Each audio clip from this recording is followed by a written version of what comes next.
Well, I'm joined by the one and only Savannah Marshall, world champion, star, I can say, in the making, very much, and kind of headed towards another world title defense against Femke.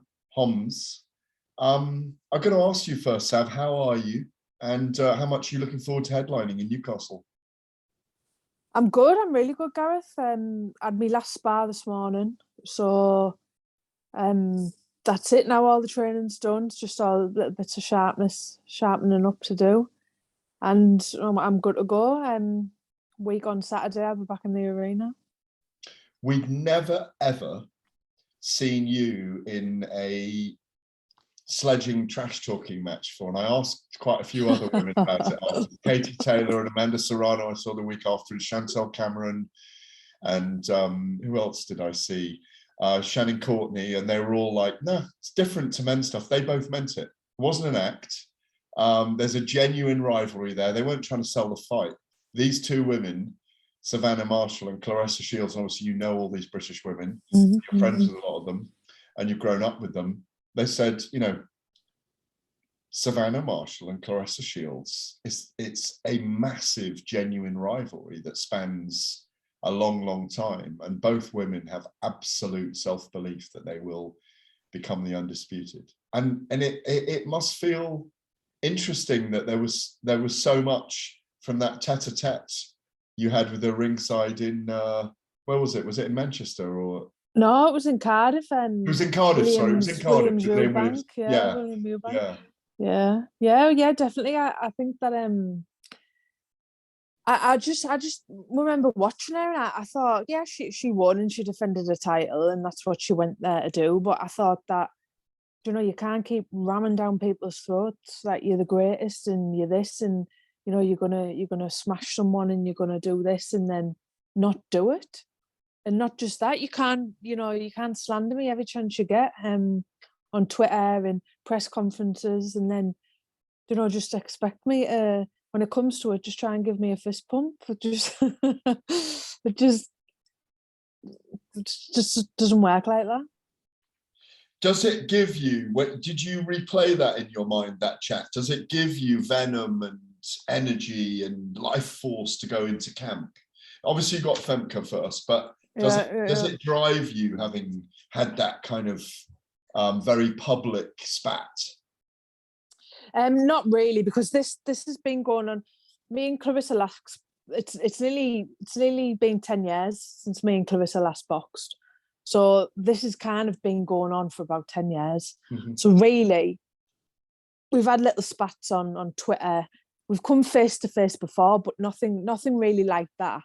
But it's always been there between me and Claressa. So for me, it's nothing really new. But I think the public enjoyed it.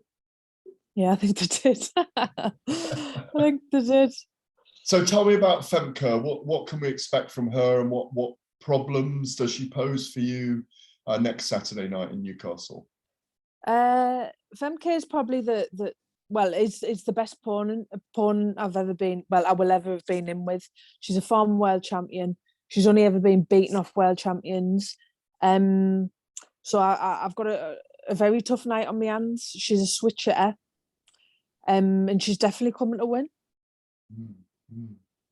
And is she someone that you've known is going to be on the radar and that you're going to be facing her, so you've had eyes on her as well? So me and Femke were meant to box April the 10th last year, and it got to fight week and she tested positive for COVID when she was about to get on the plane. So that fell through. So really this fight with me and her is a year in the making, nearly to the day. We often bring Peter Fury up into our conversations. Peter's been very strident on social media in the last few weeks, kind of saying there's a lot of fakeness around in boxing, and you know there's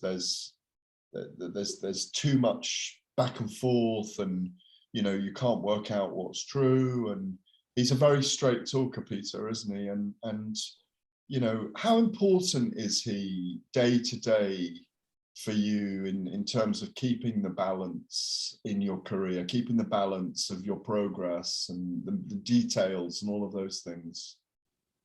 The thing that I really like about Peter, and I think that this is what is, made our relationship what it is today, is that Peter just says it how it is. He's never filled me full of false hope.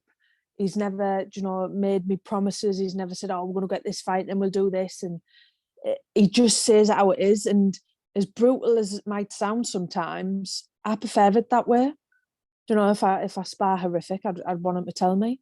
If something's working, I'd want him to tell me. If something's not working, I'd want him to tell me. And that works for me. And I think that, like you said about when he goes on social media and says this and that, and it's true. The professional boxing is a dirty game. It is. It's full of, like I said, broken promises and things like that. So I think I see myself as being very lucky to have Peter in my corner. Mm-hmm. I mean, what's the biggest dressing down he's given you then? There was one time I'd boxed in Newcastle a couple of years ago, and I actually think I'd stopped the girl in the second round. And I remember going back to the changing room, was like all happy, and he was going, right. As soon as I got the changing room, we said something like, right, what did I tell you before you went out there? To do this and do this, and you walk straight into a big left hook. And I remember thinking, God, Peter, I've just won. And he was like, you know what I like? You know what I'm like? I like a nitpick, and you've done this and you've done that. And then he was like, but anyway, congratulations. Give me a cuddle, but probably it's not really a dressing down. It's just saying how it is. But he was right, though. Maybe he was right. He was on right, another occasion. Doing that might have got you knocked out. You don't know. Yeah. Do you? Yeah. Exactly. So, let's say you come through Femke next weekend. Do you think it will be Claressa Shields next in the UK for you? Yeah, like you said, I've got Femke next Saturday. Come through Femke, all good and well, and then 100% it'll be me and Claressa. Because really, if that happens this year, with Katie Taylor and Amanda Serrano happening in New York late in April, if you guys fight in the summer, we've had the two biggest female fights out there, really. We've had the two super fights, if you like, and but within a couple of months of each other. It'd be amazing. It'd be massive for female boxing. Have you really felt it? Obviously, you're one of the the pronounced names in the Boxer and Sky Sports stable. With Eddie Hearn leaving, it really opened up a gap. So timing is so important in all of this. And with Sky, I know you were part of Sky Sports Academy for years and years, even as a teenager. I think you were working with them, in your late teens. Anyway, I remember you being involved, and you've always had that association with Sky. But the platform that you personally have and women's boxing has on there now is incredible, isn't it? Yeah, you're right. It is all about timing. It is all about timing. And my last fight was my first fight with Sky and Boxer, and they give me, they let me top the bill, which was unbelievable. When there was the likes of Eubank and Huey on the card. So it's down to them to give me. It's because of them that I've kind of it took me up about 4 levels in the public eye, because they chose to give me that platform, which was amazing. And maybe previously with other promoters, I never really got that chance. So it definitely is all about timing, and I believe that my move to Boxer and Sky was the best move for me. Well, it's funny, I was wandering with you up the ramp, if you remember, for Talk Sport. Yeah, I remember. So we were doing the broadcast, and it was great to see you soaking that up a bit more and enjoying, even though you're so modest as a personality, you're a naturally modest person. You're not shy like you used to be, but it felt like a coming of age for you in a weird way. Certainly watching you that night, it was like coming of age with the crowd there. And I remember asking you, it's going to be amazing from now on, because people are going to come to see you fight, I mean, we're seeing at the moment with Claressa's growing over here as well. She's getting a bigger audience. You're growing a bigger audience. And when we're seeing Lee Woods, Conlon, the Nottingham crowd. This weekend, Josh Warrington and Kiko Martinez, the Leeds crowd. You know, you're from the fighting north as well. So there is the potential for it to be in a small stadium, isn't there? What do you mean? When you fight Claressa, bigger fights to come. There's an opportunity to build bigger and bigger arena spaces for these fights, you know? Oh yeah, 100%. 100%. And it just I mean, I was reading something today about, you know, keeping on the women's boxing, but it was obviously Natasha Jonas moved up, she's got a world title, and Hannah Rankin's got 2 world titles, and they were on about having a unification with them too. And I thought, wow, there's another one. Yeah. And it will be in the UK. It's amazing that there's just so much going on at the minute. Well, boxing in general, but for female boxing, it's just gone off the scale. How pleased were you for Natasha, obviously winning against Chris Namos, going up 3 weight divisions? She looked overmatched in the end. I mean, she destroyed her, didn't she? I mean, she did. You must have shed a tear for her emotionally, if you do ever, because, you know, you've known her for probably 15, 16, 17 years. I have, yeah. I've known Tash since I was 15. Yeah. So I've known her a long time, and I've always known how good Tash was as well, and is. And for me, I've never known a fighter like her. I think she's maybe 37 at the minute, and she's just getting better and better. There's no signs of wear and tear or aging or anything. And for her to go up 3 weight categories, I mean, I know who Chris Namos is, and I always knew Tash would outbox her. The only thing I thought was the size. Yeah. And I thought, you know, when you've got someone leaning all over you for 10 rounds, it does affect you going into the later rounds. But Tash just didn't let that happen. No. She just totally demolished her, and it was amazing. It was amazing to see. And finally, if you can, Sav, can you predict or pick who wins between Amanda Serrano and Katie Taylor in New York in late April? So I don't really know a lot about Amanda Serrano. I don't. I've never really, I'm going to be honest, I've never seen her box. I've seen her highlights and I've seen her knockouts, and she looked like she can punch. So that's all I've really seen. She looks sharp on her feet. She's a slick southpaw. Then you've got Katie, who's just an absolute legend in her right, and she's beat everyone put in front of her. But for me, Katie's last few fights, it hasn't been vintage Katie Taylor for me. And it makes me think, oh, did them Pursuing fights, them 2 massive wars, take a bit too much out of her? And also, I thought Katie struggled against Natasha, and Natasha's a southpaw. It was a very close fight. It was a lot closer than what the scorecards said, I thought. Yeah. So there's also that, but like I said, Katie's a total warrior. And when we've seen in the Pursuing fight, she never stops and she'll give her all. So I honestly can't pick a winner between them. You're so diplomatic.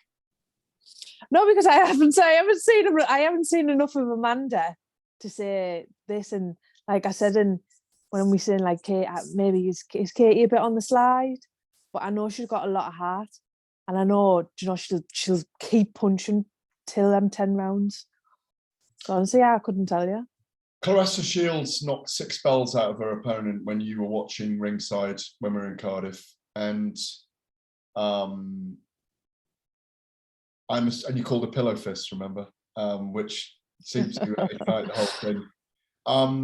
What kind of fists are you going to be bringing against Femke, and are you going to make a statement next Saturday night?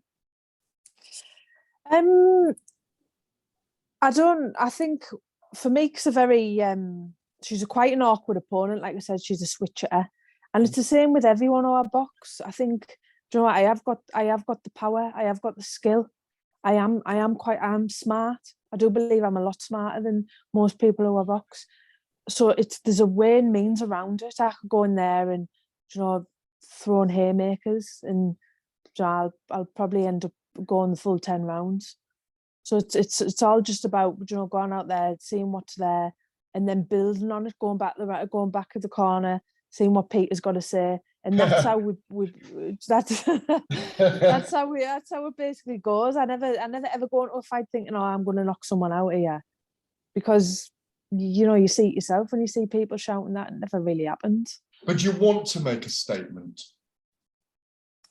In what way? Well, do you want to make a statement, like say, you know, everyone's talking about, like, look at the power there, look at what you just did, and you know, made a statement. Yeah, I believe I will make a statement. I do. I believe I will make a statement. And I believe I'll go about it the right way. I'm predicting a 7th round TKO. Oh yeah. I am. I may be completely wrong, but I think the way you're boxing at the moment is that you do outbox people, and then your opportunities come to use your power, which is how you box now, which is why you're so developed now, you know, because you went through that period when you were a little bit elusive. Yeah.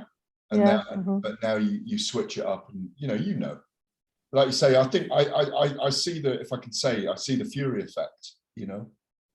Yeah, definitely. Yeah, I think definitely. Your style and the way you box really suited the way, you know, you and Peter coming together. No question about it.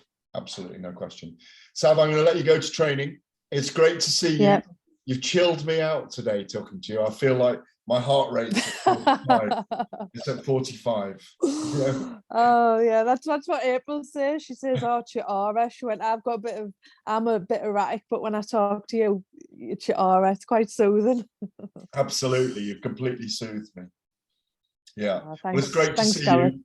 Yeah, we look forward to seeing you next week, and have a good time at training tonight. Thanks so much for your time, as always. Thanks, Gareth. Lovely seeing you. See you Cheers. later.